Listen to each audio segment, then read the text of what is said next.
Covering news where you live. This is 5 News.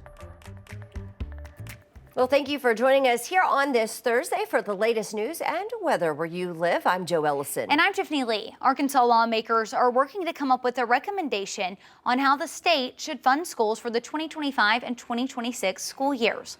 Lawmakers will spend the next 2 weeks working on the state's foundation formula, which gives districts funding for each student. The committee has until September the 6th to come up with their suggestions for how much funding is needed for those schools. Then they'll meet again on October 7th to discuss their suggestions and then work on making a proposal that they'll submit to the governor. Meanwhile, Arkansas leaders are moving to the next stage of updating the state's water plan. Phase 1 wrapped up this week, gathering information with the goal of ensuring quality drinking water everywhere in Arkansas. These past few months revealed instances of decades-long issues in many places. Terry House with Grand Prairie Bayou 2, a water utility company in Lonoke County, says the project is a major game changer for small communities. A lot of systems and small systems more don't have the financing, don't have the budget to keep up with all of the infrastructure, replacement, refurbishment of everything that has to be done. So, a lot of this money this ARPA money that is coming to the state has really helped not only us, but systems all over Arkansas. Now to Phase 2, which will provide counties across Arkansas solutions to improve water quality, infrastructure, and resources. Officials expect it to begin before the end of 2024. FEMA is turning down Arkansas's request for more federal money to recover all the cleanup costs from the Memorial Day weekend tornadoes in northwest Arkansas. That means communities will be forced to cover about 25% of debris removal costs. FEMA will still cover the other 75%. All right, we're going to get to more top headlines for you in just a minute. But first, here's Zach with a check of today's forecast. All right, thanks, ladies. We're looking at temperature starting out in the 60s. We'll be into the upper 70s by late morning, early afternoon, topping out in the 80s once again. Northwest Arkansas and the River Valley.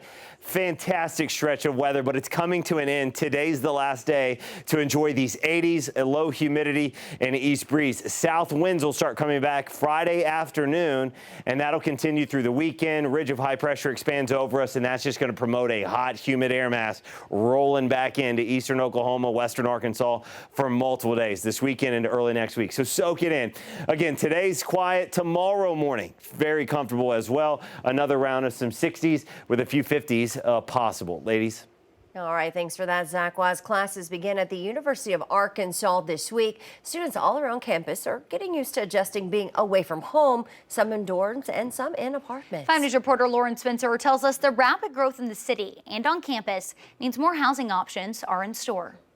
It's got everything you need. Shepard Molinari chose the University of Arkansas because it's in his home state. And it's the best school in the state, so I figured, why not? He says finding housing that's affordable can be an issue. Right now, he lives in an apartment off campus. It was $560 and it jumped to like $775. Definitely won't have as much money left over. The university has broken enrollment records for the past 3 years, so the 6,200 beds on campus just aren't enough to house all students. So the school has contracted 1,200 beds in apartment complexes close by.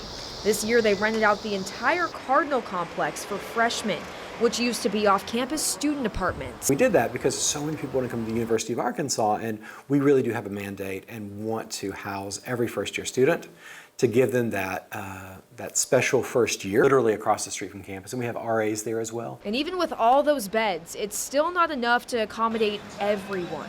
The school is planning for a residence hall to be built near Hotz Hall and the Maple Hill buildings to help accommodate more students. We recognize that a lot of people want to not just attend the University of Arkansas, but want to live on campus. As the university grows, so does the city. It's a good thing that we have individuals from all over the country wanting to come to the University of Arkansas. Fayetteville City Council member DeAndre Jones has made a name for himself when it comes to housing in the city. He says he wants it to be obtainable for everyone. This is not an either-or problem. It's not, well, because you live in Fayetteville or because you have a student. I think that this is a great opportunity for the University of Arkansas and the city of Fayetteville to collaborate and work together to do what we have to do to alleviate the challenge for both groups. In Fayetteville, covering news where you live, Lauren Spencer, 5 News.